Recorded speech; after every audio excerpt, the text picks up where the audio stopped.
지난번에는 우리가 이제 안면거상, 목거상 이렇게 당기는 거. 그렇죠. 오늘은 어떤 얘기? 눈을 중심으로 해서 아래쪽하고 그리고 윗눈꺼풀하고 그 윗눈꺼풀 위에 있는 눈썹 쪽하고 이마까지.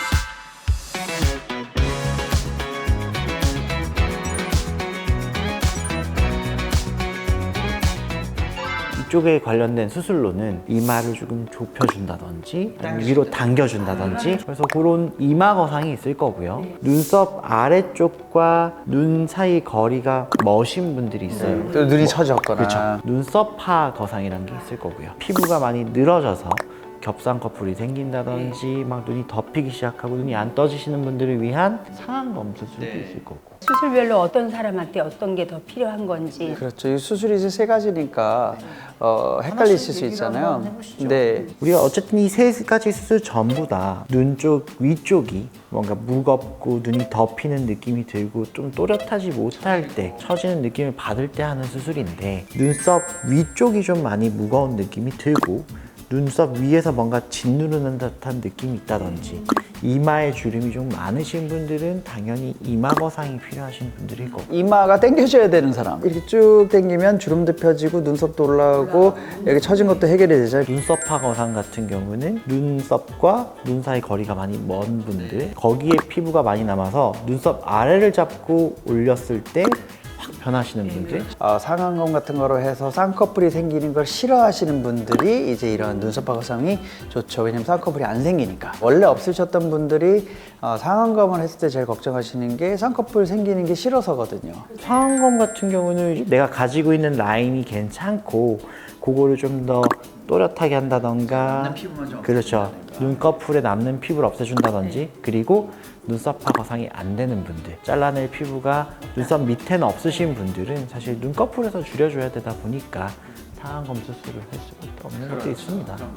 그러면 저한테는 어떤 수술을 권하고 싶으세요? 일단은 눈썹하고 윗 쌍꺼풀 시작점하고 공간이 엄청 넓지는 않으세요. 쌍꺼풀을 가지고 계시고 이마 부분이 막 처져서 눈이 덮이는 느낌은 덜 하시니까 상안검 수술이 제일 적합한 수술이 되겠죠. 상안검으로요? 눈이 피부가 끝이 좀 많이 처져서 네, 맞아요. 라인이 조금 낮아져 있잖아요. 그러면 상안검 하면 되나요? 상안검을 하시면서 라인을 조금 높이시는 거죠, 끝에를. 옆에 분은 제가 어렸을 때부터 얼굴 부분에 비해서 이마가 굉장히 좀 넓은 편이에요. 근데 이마에 주름이 젊었을 때부터 많이 생겼었거든요. 그러면 이마 거상을 우리가 하면서 그 이마에 남는 피부들을 없애주면서 이마를 줄여줄 수가 있어요. 절개를 하고 나서 당겨주는 거는 그냥 이마 거상이라고 하고요. 당겨주고 난 후에 남는 피부들을 조금 잘라서 이마의 자체의 길이를 줄여드리는 게 이마 축소. 축소하면서 들어드리는 이마 축소 거상을 할 수가 있습니다. 이마가 넓은 분도 고민이 있을 수 네, 있군요. 그럼요. 이마가 조금 넓으신 분이 면적이 많기 때문에 거기에 주름이 생길 확률이 더 높죠. 맞아요. 피부가 더 생겨서. 많으니까. 이마 거상을 할 때 목적이 두 가지죠. 처진 눈과 눈썹이 이 사이가 되게 좁고 처졌다고 한다면 이마를 들어주면서 거기를 전반적으로 들어주는 게 하나의 목적이 되고요. 두 번째는 이마에 주름이 있을 때 그 주름을 펴주는 게 또 이제 두 번째 목적이에요. 했을 경우에 인상이 좀 바뀌거나 안 좋은 쪽으로 그렇게 될까 봐. 눈 관련된 수술을 하시고 나서 인상이 진해지신 분들을 많이 보니까 거부감을 가지시는 분들도 있어요. 피부가 너무 많이 남는 경우에는 결과적으로 그 부분을 해결하는 과정에서 좀 인상 자체가 진해질 수 있는 거는 피할 수가 없지만 수술을 한다고 꼭 인상이 진해지는 건 아니고요. 이마 거상이라든가 눈썹파 거상 같은 방법들로 인상을 너무 진하게 만들지 않고 해결할 수 있는 방법도 있는데 그 대신 이제 내가 그쪽에 해당이 되는지가 중요하겠죠. 눈이 많이 처져 있다 하신 분들은 눈썹파 거상과 상안검을 같이 하는 경우도 있거든요. 처져 있는 정도에 따라서 좀 생각을 하셔야 될 것 같습니다. 근데 저 같은 경우는 이제 눈 밑 지방 이 부분이 보기 싫거든요, 정말. 눈 밑 지방 재배치라는 건 많이 들어보셨을 거예요.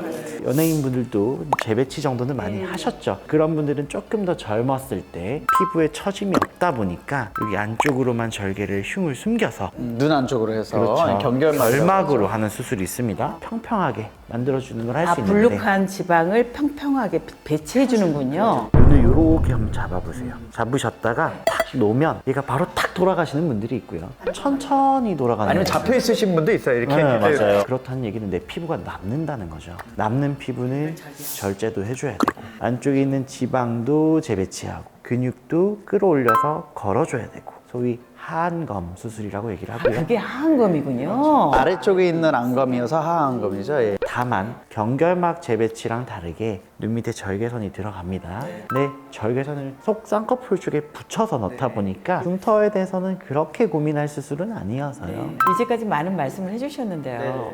가족한테 추천할 만큼 위험한 수술은 아닌가요? 어머니가 사실 안면거상이 필요하신데 간단하게 이제 큰 변화를 원하셔서 하안검 수술을 하셨거든요. 한 15살 어려지셨어요. 지금 눈 부위가 작은 변화로 큰 나이 차이 효과를 보여드릴 수가 있는 부분이거든요. 대화할 때 눈부터 보니까 제가 이제 어머니한테 안면거상 좀 하시라고 말씀을 드릴 만큼 안면거상과 목거상을 다 포함해서 무리를 하거나 이제 위험한 그런 수술들은 아니거든요. 저희 어머니라든지 이제 숙모님 정도 되시면 이제 환갑에 가까워지신 분들의 고민이 이거니까 다음 달에 이제 우리 숙모님 예약을 해놨습니다. 그래서 이 정도로 이제 그렇게까지 위험한 수술이냐라고 했을 때는 아니에요.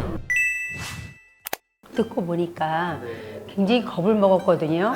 우리가 조금만 신경을 써도 굉장히 젊게 살 수 있는데 이게 어렵게 접근을 예, 하지 않으셔도 그러니까 되는 어렵지 거거든요. 않게 쉽게 할 수 있을 것 같아요. 오늘 보고 계신 분들도 아마 저희가 대화한 내용을 가지고 좀 궁금한 게 많이 풀리시지 않았을까? 맞아요. 궁금한 거 있으시면 또 이게 댓글 달아주시면 되겠네요. 그죠? 오늘도 찐상